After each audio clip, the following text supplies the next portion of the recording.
There she is, the AgonLight from Olimax.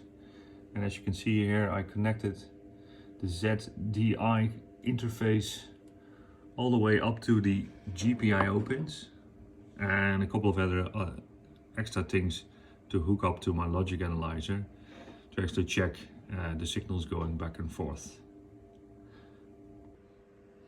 Okay, what do we see here? I actually create a special version of what we now call the Quark VDP. I actually named it the Electron Hardware Extraction Layer. Still actually being the terminal for the MOS release candidate number 2. And everything is just the same as we're used to do, so I can press it there and I see all the information in there. But I've actually also implemented a nice key code, Ctrl-Alt-Z, Shift-Alt-Z, correction, and then it goes into ZDI mode. And what it does, it actually starts to interrogate from the ESP32 to the EZ80.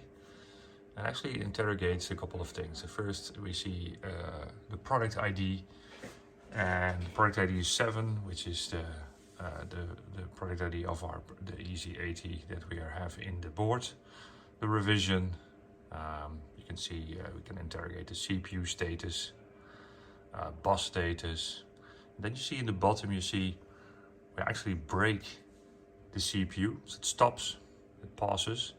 We can then fetch the contents of the program counter, which shows you the active memory address it was actually executing at that time.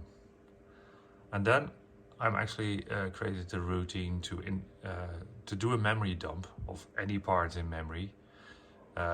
All 24 bits of the memory address space you can address. In this case, I asked it to do a dump from 0 to 010. And it's a very low part of memory, and it actually dumps it out in Intel hex format. So it makes it easy because we can copy paste out of this and use a nice program called hex to bin, and then we have again the binary that's set on this address, including of course some checksumming and other nice stuff. And after that is completed, you see the program counter is then at that time 16 plus 1 is 11 hex. So that is then because the program counter is used to actually do the addressing. So at the end what I do is I put it back to what it was, 235E, and then I ask it to continue the CPU. And if I do that, I can just give it commands again. Of course, when it is in a breakpoint, it doesn't listen to any commands anymore. But when you continue, it just is operational again. Of course, now you can imagine what you can do with all these. We can, of course, implement a debugger.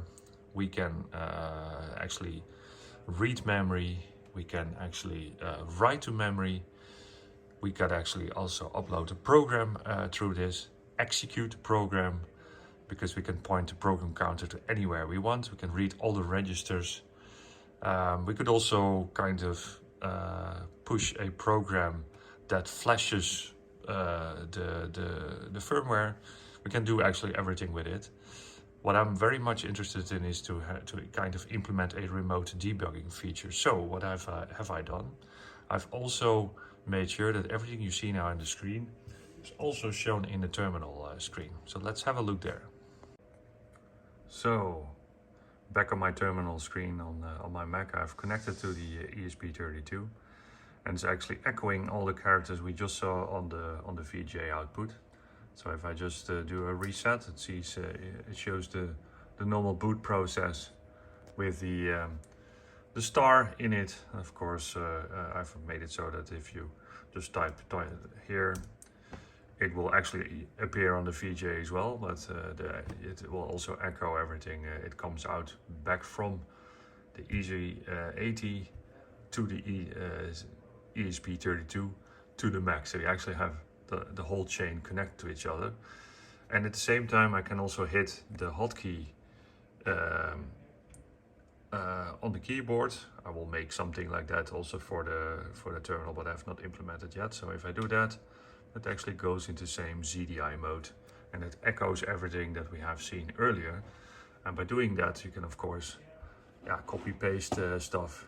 So you can actually copy all this stuff over, chuck it into a file, run the hex2bin command, and then you have the binary back of whatever we found in memory. But the idea is of course to also do the reverse, to push new stuff into memory via an Intel hex dump. Again, I use Intel hex because it's a standardized kind of format since, I don't know, 40 years already. Has a CRC built in and a couple of features as well, so that you don't have to, if you don't have memory regions that are, you know, all connected to each other, it can actually have in one output a jump from one memory region to the other. So anyway, handy format. So that's about it. Work in progress. Hope you like it.